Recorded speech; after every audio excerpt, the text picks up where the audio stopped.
You have historically only been with men, right? You're right. I mean, is this the time that I find out that I'm not the first? Sure, sexually it's quite different, and it took an adjustment. Like, It's like, I mean, it's yeah. true. You're the best man I've ever dated. Like, that's the truth, right? Like, I had a lot of people apply for the job of husband. The reality is you have to build what you want into existence. Unscripted, raw, real, vulnerable.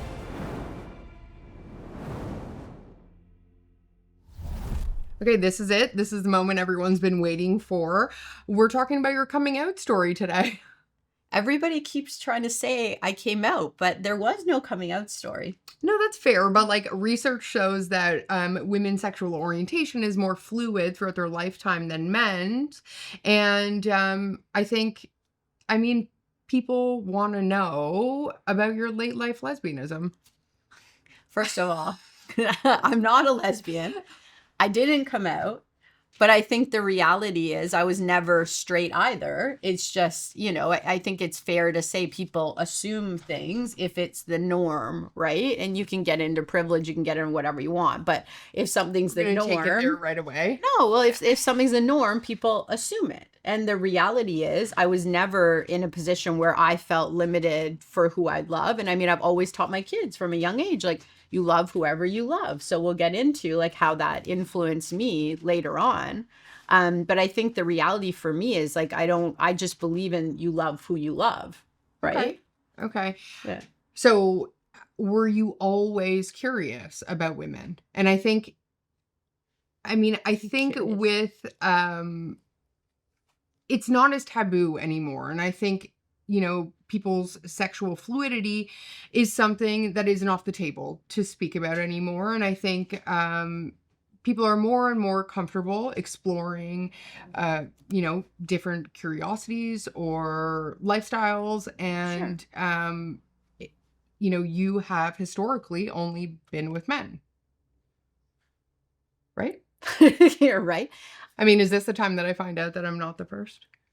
Well, no, I mean, no, I'm kidding. I think were you curious always?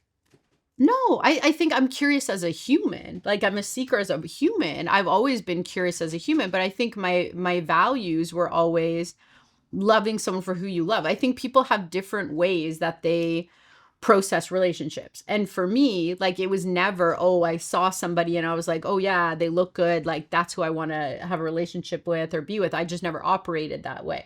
So because all of you love labels so much, my daughter's tried every single label and she said, well, I think sapiosexual, whatever. Yeah, pansexual, is that kind of what we landed on? No. You just love the person. Well, sapiosexual, you love their soul, their mind, their values, their intentions, right? Like, I think to me, it's the essence of a person that I love, right? So I think the reality is people just assume that I was only open to that with men. And I think going back, I always, again, with my kids was always very open about, hey, like, be able to love, be open to love. Like, that's whoever you love here nor there. Like, that was always a thing with me. And, I got to the point first of all, I want to say I had several years happily single, which I did. That's neither here nor there. No, it is. It's important. No, it is important. And I think everybody needs, if you're blessed, to have some years happily single, because you get to know who you are. And when you get to the point where you're happily single, you become a lot more like, wait a minute, does somebody bring something to my life? Am I bringing something to their life? Like, I'm very much a believer that, you envision who you want to be with, and then you decide, am I a person that would benefit them, right? Like, I believe in that. But both of us know, like, I went through some years after being single and very happily single where I did some deeper work, like a lot of deeper work. And I realized, some dynamics that were still hanging on, maybe from my parents or my upbringing. And I attracted in a relationship that ironically was horrible. Like, it was a horrible relationship experience because I was one of those people who was with somebody who was basically presenting a false identity. And I'm going to talk about this, not in depth, of course, but the reason I'm talking about this is because in retrospect, it was such a blessing, right? Like, it's the 8 husbands of Kathleen Black, right? And not Eleanor Hugo. But the reality is I've been engaged a couple of times. A few people didn't make the cut. Yeah. Well, hey, like I think people try to talk about, oh, their relationship didn't work. Hey, like this wasn't the right fit for me, right? Right. I think it's braver to walk away from a relationship that is not serving you, is not working for you, is not healthy, is toxic in any way, for sure, than continuing on that path. But but who's around you is the biggest, like I couldn't have the life and do what I do out of integrity. She loves how much I say integrity, but I couldn't be in integrity and have the wrong people in my inner circle. It would take away my ability to build and be on the right path and trust myself, right? So unfortunately, I did all this work, calling in the one, attracted in the wrong partner, planning a wedding, all this great stuff. But then what happened is, you can be in a relationship where you think everything's great. And I akin it to, because I know a lot of women have been through this, and I think it's important. It was like a little pull on a sweater. I pulled it and the sweater fell. Like it was all an illusion. And I think the reality was it really broke me open to my core. And I had to reanalyze my integrity on everything, which I know you love, but I had to reanalyze it on everything. And it was actually my daughter who said to me after I did a lot of healing work, we're talking about medicine women and therapists and energy healers, like if it could help me, I did it. Like I cut every cord energetically I could possibly cut. Like there was major pain, right? In that situation and public humiliation and speaking up. And that's a topic for another day. And I was really chastised for speaking up. And that was hard. I really learned about, the difference between telling the truth and like, walking the walk and acceptance and popularity. So anyways, which luckily I don't value as much as principles. So back to the point. Back to the point. So you were out of integrity because you had preached to the kids that love whoever you want. Yeah, just as long as you love a person. Yeah. And then let's fast forward after this traumatic and toxic relationship, you find yourself single and you're going on Bumble and your settings are only I was thinking of going back on Bumble, right? Or dating. And the reason I was going to go on Bumble for anybody watching is because you can pay to hide yourself. And there was no way, like in prior years at times where I was single, it's super awkward if you see a client or someone in the industry. And I had a rule, like for me, people are always like, there is no line in work. And when I say there's no line, you can't cross it because you can't see it. Like work is work. I'm here to do what I do. Like there's no messing around, nothing. Like, no, that was important to me, particularly as a woman doing what I did. So with Bumble, you can pay to hide yourself, right? So I was like, perfect. If I swipe, they see me, like I'm a bit more in control. But my daughter called me out because you're right. I was out of integrity without realizing it unconsciously. Or consciously, I don't know. And she said to me, Mom, like you've always said, love whoever you love, but like you go on the dating apps and you only put men. And I was like, yeah, you know what?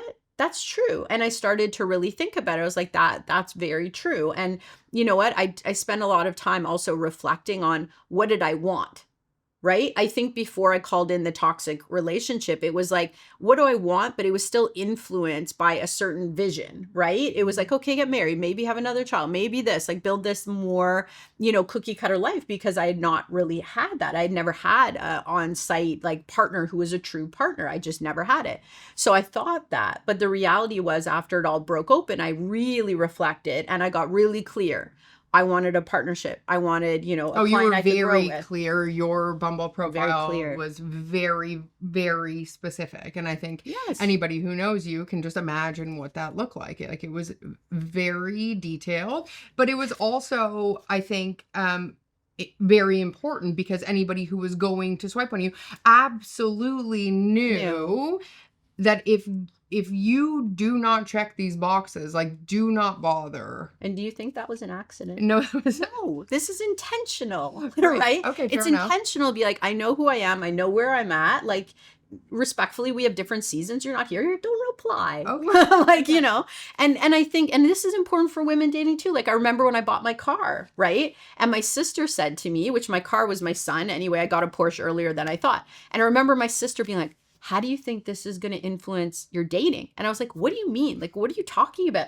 She's like, men are already so intimidated by you. Now you buy this car, like who the heck? And I was like, if they're intimidated by me, by what I do in my car, they're not the right person for me. Oh, that's fair. They're not the right person for me. So I was very clear at this point how I wanted to feel, what type of life I wanted to have. I wanted to build a life, and I really needed a lifelong learner. That was important. Like for me, it wasn't about women or men. It was like in the past, I didn't have people who were growing, right? And I've been like 10 versions of myself. Like I can't do that. So anyway, long story short, I reflected on it and I decided, okay, great. I'm going to put it on women, put it on men. And how was that experience Oh for my you? God. Because So I think a lot of women out there are curious, and a lot of people who have been in not necessarily the healthiest relationships or gone through bad breakups. Yeah, and that sure. typically, and just from like, I will take the lesbian label because I identify as a lesbian, have for a very long time. And I can say that tends to be the catalyst for women, kind of exploring other options with respect to their sexuality. So you're saying you target women who have been through bad breakups? It's just those are the women who are more open to, like, men kind of make it easy for lesbians. I can't argue that. Honestly, and they're like, okay, well, we're never doing that again. I can see the bad comments coming, but Yeah, this no. is actually true. I mean, particularly with powerful women, like Jane jokes around. I don't approve of the title, but there's a coaching program that Jane wants, and what's it called? I was going to start offensive. Something for men of like how to bag a boss bitch. Like, Yeah. and the reason for that is because they aren't showing up in a way, and I don't know. Well, we can't say universally. No, not universally at all. But yeah. like to guide men on, I don't know, how to be chivalrous, like how to show up for your partner, how to be supportive, how to be a champion and a cheerleader for the other person, how to be a true partner in every sense of the word. And I think, these are lessons. Honestly, these are lessons that women and men both need. Both. But yeah. And each partner is different. But I think for a lot of powerful women, right? Like you're going to date somebody and they're not able to make a decision or plan something, or they can't, figure out that we need to like buy groceries before we go to the cottage or something. It's like, whoa, like I want to partner. I don't want to adopt. And this is very different. Dating gets confused with adoption, right? Am I wrong?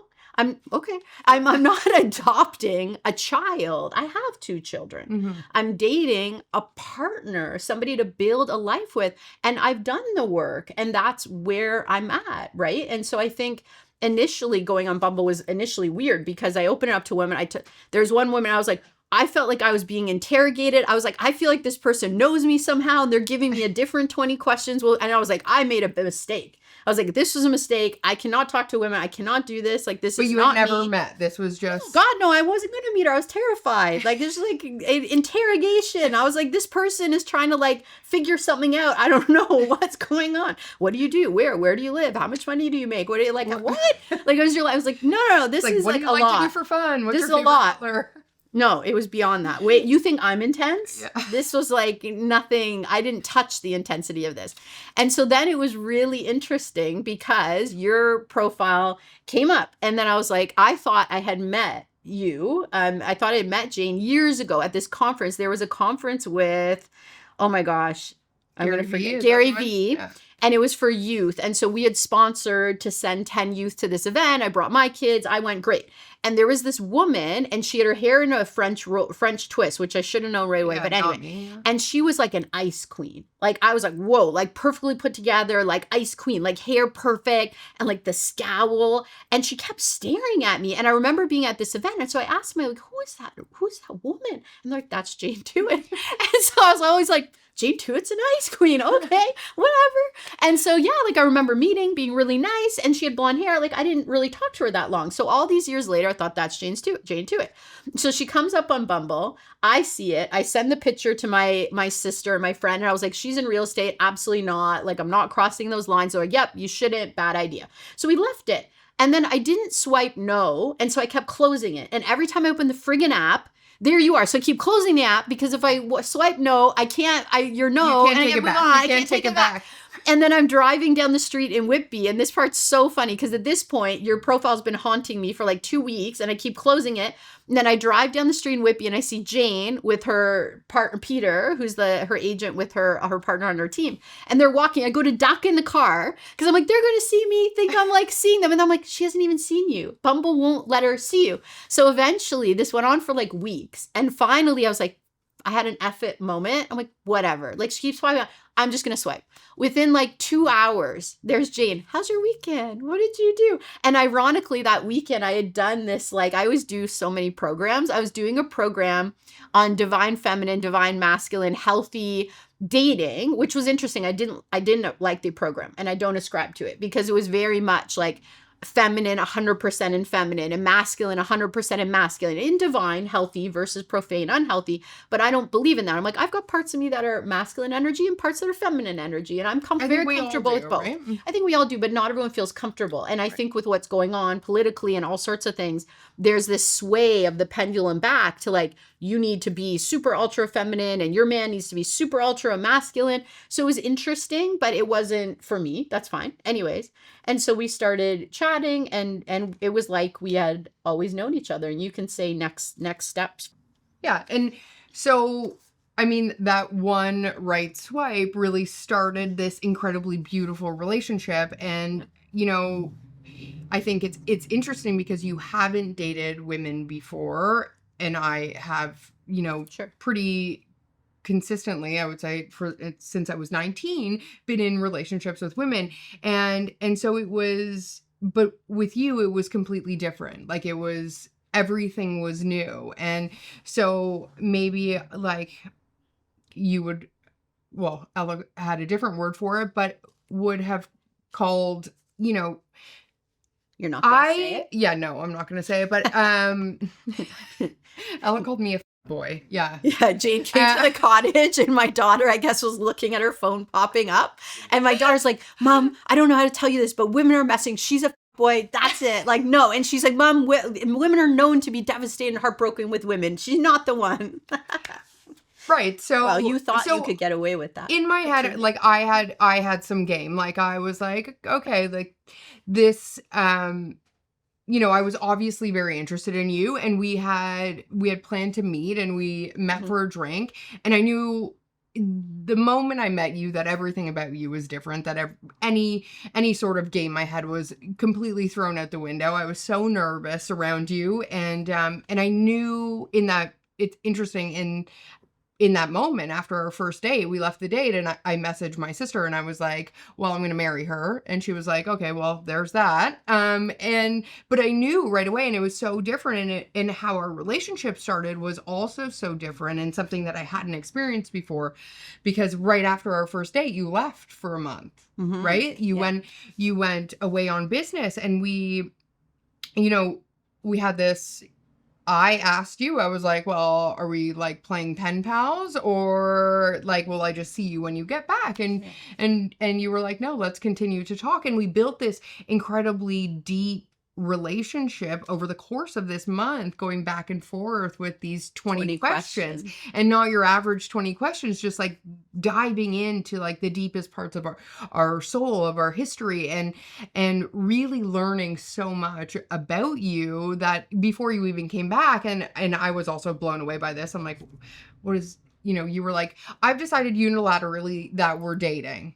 Well, I did a tobacco ceremony with the medicine woman in People California. Are like, what an actual well, excellent. Yeah. And you put out an intention, and I put it out, and it was funny because they said, be very careful. If you only want one gender, say that, don't be open. I'm like, no, I'm going to be open. Right. And it was this idea of that. And so anyway, I think I was joking kind of, but not at that point. No, you weren't joking. It was like, but we talked about it later. I felt like I loved this person that I'd only had a drink with, because we've just like shared so many deep things with each other being away, and it was a really special experience. Yeah, very special. And then you came back, and I think we saw each other so often and so frequently after you came back, but like literally our 10th date, we left for Africa to climb Kilimanjaro, and we were gone for 30 days together. So imagine 30 very concentrated, very grueling, some of that portion, obviously, when we're climbing the mountain,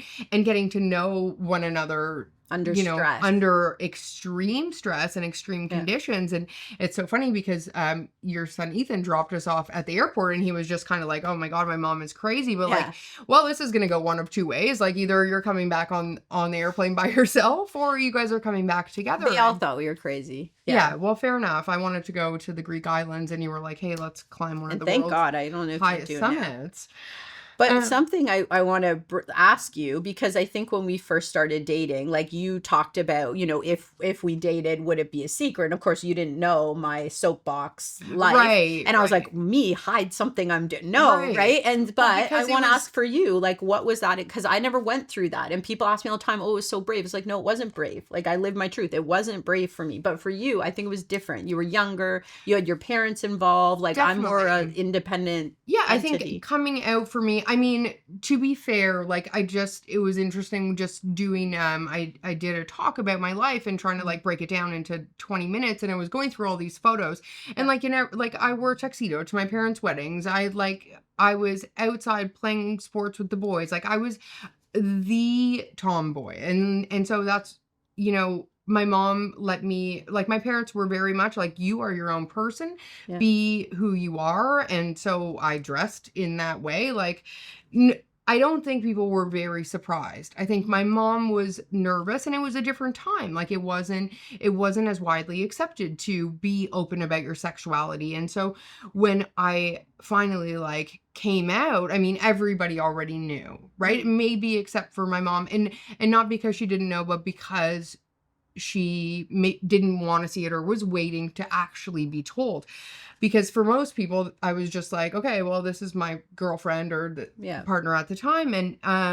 And so I think for her and my parents, actually not my parents, my mom specifically wanted me to have an easy life. And for her, and she grew up in a very strict, very religious household, for her, she was worried that life would be hard for me because of my sexuality. And, you know, I'm very blessed because that hasn't, you know, always been the case. But I mean, getting started in real estate at a very young age, I felt like, you know, I had to hide who I truly was. And I think over the years, more and more, I was allowing myself to become more vulnerable, more open. And I was in a position where we met, where I was fully also broke open, and I was, you know, I was unwilling to hide who I was for anyone or anything. And so the difficulty when getting into a relationship with a straight girl, woman. I'm not straight. I know you're not straight. Everybody, all these labels. No, we don't like labels. But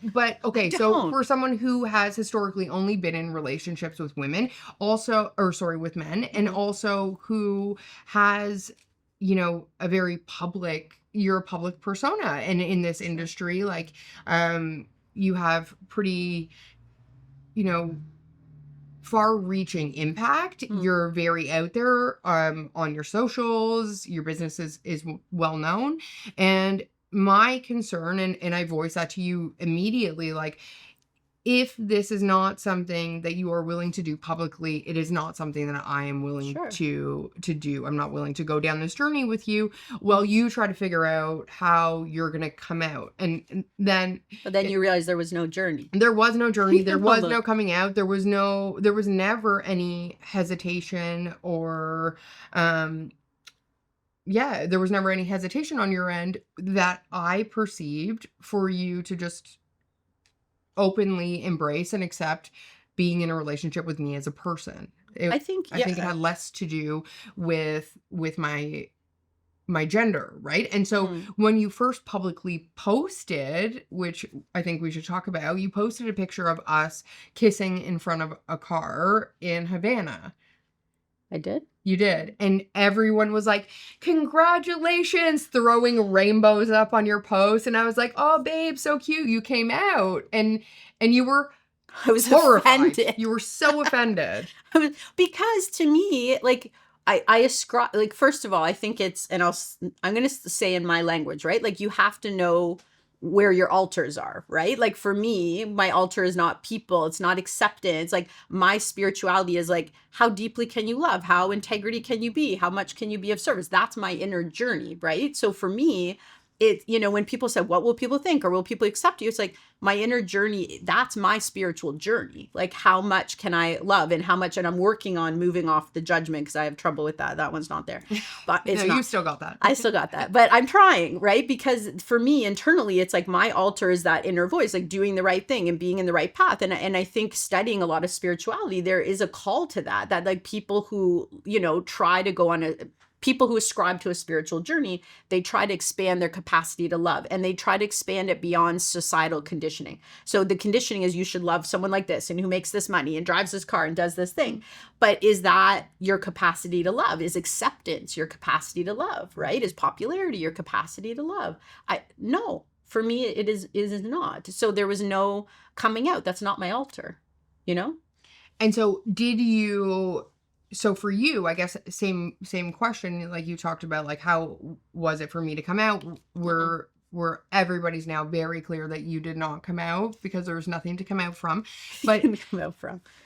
What were the challenges for you in publicly, you know, embracing our relationship? Like, did you feel any backlash? What were the major I don't know, obstacles for you in?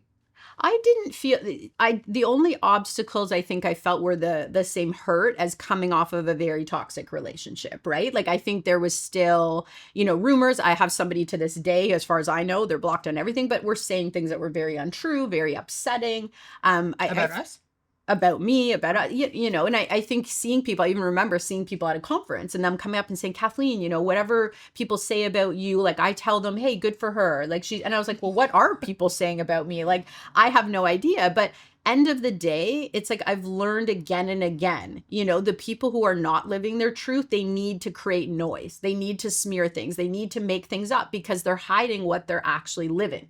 And for me, it's the opposite. Like, I have no secrets anymore. Like, I gave away pretty extreme things in my second book, you know, that I shared. They're not light things. So to me, it's like, I'm more hurt that I practice what I preach and I get judged for that. For me, that's hurtful to me. It's like, you wanted me to be this leader, and I've ascribed and tried so hard to walk the talk, and I've been judged or criticized for that. That for me is hurtful, and to not have support. It was never about me and you. Like, it was never about that. I think for me, the journey was like, what does this look like? Like, I've never dated a woman before. I don't know what this looks like. Right, so let's talk about that. Like, Yeah. how is that? How have you found that? Because I think a lot of women who are maybe watching or listening and who are thinking about, like, can I be brave enough to open up my Bumble profile and explore my sexuality, or explore loving another Explore love. person instead? And I think, listen, at the end of the day, it's brave to put yourself out there, whether it's for men, women, or otherwise. Just putting yourself out there and being vulnerable and dating in this day and age is pretty awful. Like, let's be it's real. not great. Yeah. Right? So Online dating's not online great. I dating's mean, awful. unless you want to be a serial. Hey, whoa. Relax. The word that Hella called you, then you like it. But for people who are trying to No. navigate, it's not easy. It's not easy, right? So for anybody who is considering, like, what did you find to be the biggest differences within your experience dating a woman? Well, first of all, I didn't know how it would all fall. Like, I think the reality is, like, you're the best man I've ever dated. Like, that's the truth, right? Like, I had a lot of people apply for the job of husband, and some people might be offended, but this is our relationship. And I mean, you're going to be like, the best husband or partner I've ever had. And I think that's because you show up in a way that is safe, and you're clear, and you can plan things, and you can surprise things, and you're confident enough in yourself that we can have a partnership. And I've never had that with a man I've dated. Like, I've had people who are very intimidated to the point where they're like almost trying to trip me up And sabotage because sabotage what I'm doing, because they can't take that I'm just stepping out and doing something. Whereas you and I, we're constantly trying to support each other and move forward. And I mean, I'm sure everyone watching this is like, sure, sexually it's quite different. And it took an adjustment. Like, It's like, I mean, it's true. It took an adjustment. But the reality is, I think it took, I think you were trying to figure me out, right? And then I think you were trying to camouflage to like, I like her, so who do I need to be? I'm not being mean. You can respond to this in a Yes, minute. I will. But I felt like you were trying to like figure me out. So you made it a little more comfortable, but I was trying to figure out. And I think it's ironic that in the end, we are very yin and yang. Like you can move into masculine energy in a way at home that allows me to feel more soft, but I can move into masculine energy in a way at business that pushes you. We and you do it too, but we support each other. And I think we have that beautiful yin and yang, and we know when to lean in. So I think once it kind of fell and I was like, oh, like she's my husband. Yeah, like once we got the dance down. Once we got the dance, I'm like, we're good. Like this is good. And I think that once we got that down, it all worked, which for you might have been harder. And I think that's a question for you because you've dated women that maybe it was not like my heterosexual past has heavily influenced our relationship. And I don't know if that's been good for you. I don't know if that's different, but I think you've said you don't want me to say it. I'm not allowed. Okay, so Kathleen, I identify as a lesbian, but realistically, I'm more like a straight man. And yeah, I feel like internally, Jane's a very confident straight man. There it is, guys. It's there true. It is. We're gonna be canceled. It's true. I'm not canceled. Gonna be Second canceled. show, we're gonna be canceled. But you have this energy that's like my swag. Yeah, it's good. It's a compliment. It's not an insult. It's a compliment. It's like for somebody to understand this, every couple has an inner persona. And I feel like when Jane's herself, it's like, I can see, this is going to sound crazy. I can see this soul that is not this. This is this beautiful package that makes us kind of sexy and it's great and I love it. But your meat suit isn't your soul. And I'm somebody who dates somebody's soul. So I'm telling you. Yes. Yeah, okay. This isn't. Well, no. To be fair, like this skin suit, we usually call it not a meat suit, but skin suit. Skin. Either works. I don't know. It's housing your soul. Right. Okay. This house of my soul isn't necessarily this is not how I envision myself when I look in the mirror either. So that's neither here nor there. But with respect to how it was for me and your history of only dating men, if that played heavily into our relationship, it didn't really, because I was used to that. What I was not used to was how inquisitive and how like the amount of questions and the depth of my knowledge, depth of like understanding you needed to have about the intricacies of everything to do with how not only like the sexual relationship work, but like literally everything. You're like, well, okay, I need to know you. I need to know roles. What intimacy. Is this? Into me, you see. Embark with me on a journey of triumph over adversity. Brace yourself for a story filled with resilience and the unwavering pursuit of excellence.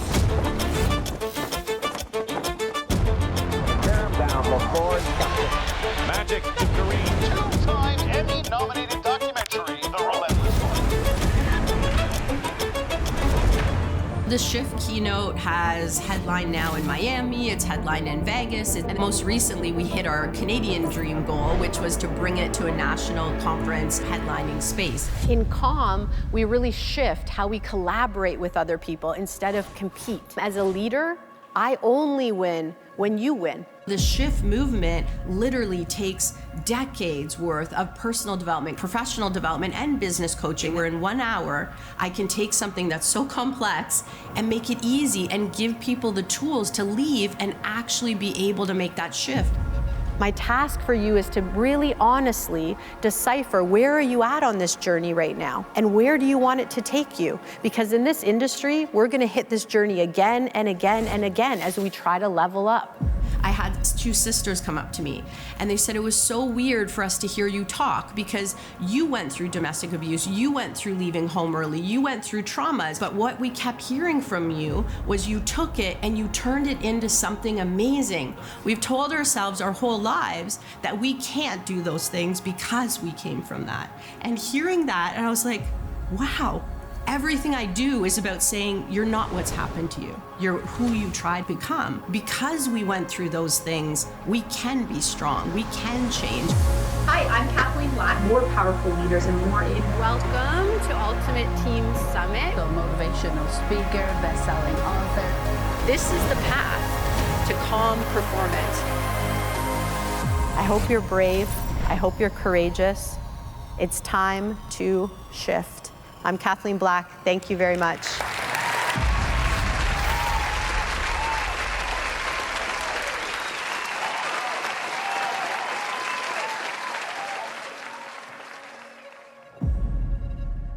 So people over 40 often describe falling in love as more intentional, liberating, and less about fitting social molds. And I think that's really important in the context of this discussion because I think people get so caught up on the labels and what society is going to think. And so I think there needs to be a shift. And I'm wondering, now here we are, we're, about to get married, and, this has been the most beautiful gift of my life for sure.